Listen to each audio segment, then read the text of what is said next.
Bakit parang payat ka yata ngayon? Kagagaling ko lang po sa sakit eh. Oo, sakit sa utak. Ayan. Oh, huwag ka na umangal. Mahina ang dilihensya, kuripot ang mga lalaki.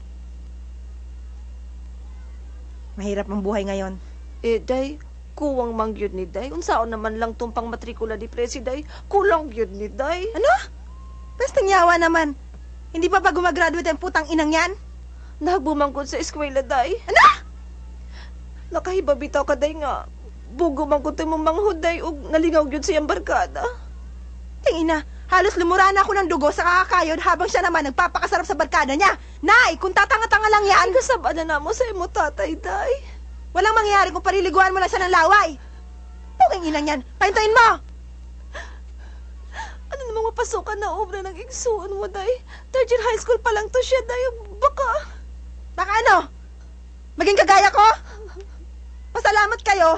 Meron tanga sa mga anak mo na nagpuputa para may pagkain kayo sa plato. At mapag-aral mga kapatid ko.